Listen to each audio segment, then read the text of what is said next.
Home kitchen. இப்போ அடுத்த video வந்து முருங்கைக்கீரையில் சுண்டல் செய்ய போகிறோம். அது எப்படின்னு பார்க்கலாம்.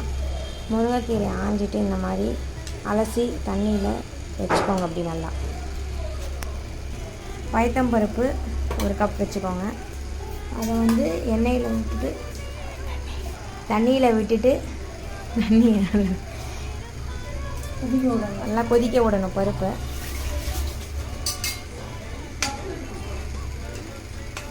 நல்லா இப்போ பயத்தம்பருப்பை நல்லா தண்ணியில் விட்டு இந்த மாதிரி கொதிக்கிற நல்லா வர அளவுக்கு கொதிக்க வந்து மஞ்சள் பொடி போட்டுக்கணும்.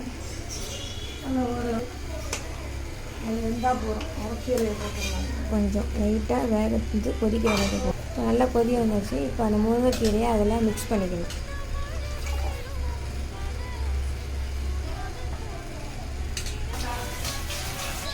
தண்ணி ஆட் பண்ணி நல்லா மிக்ஸ் பண்ணிக்கணும்.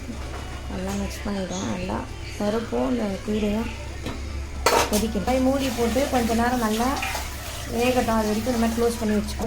நல்லா மிக்ஸ் ஆகி கொதிச்சு 2 ஸ்பூன் எண்ணெய் விட்டு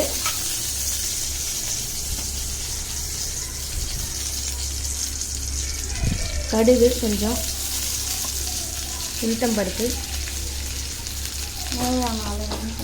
தேவையான அளவு காஞ்ச மிளகாய் 1 எல்லாத்தையும் போட்டு நல்லா வறுத்துக்கணும். பெருங்காயத்தூள் கொஞ்சமாக சேர்த்துக்கோங்க. நல்லா ப்ரௌனாக வர அளவு வறுத்துக்கோங்க. இதை வந்து நம்ம வடிகட்டி எடுத்து வச்சுருந்த முருங்கைக்கீரையை இதில் ஆட் பண்ணிக்கணும். பயத்தம்பருப்பு எல்லாம் சேர்த்து கொதிக்க வச்சுருந்தோம். அதை வந்து இதில் ஆட் பண்ணி மிக்ஸ் பண்ணிக்கணும். வடிகட்டி புழிஞ்சு எடுத்துட்டு அதை வந்து இப்போ நம்ம தாளித்ததில் இதை ஆட் பண்ணிக்கணும்.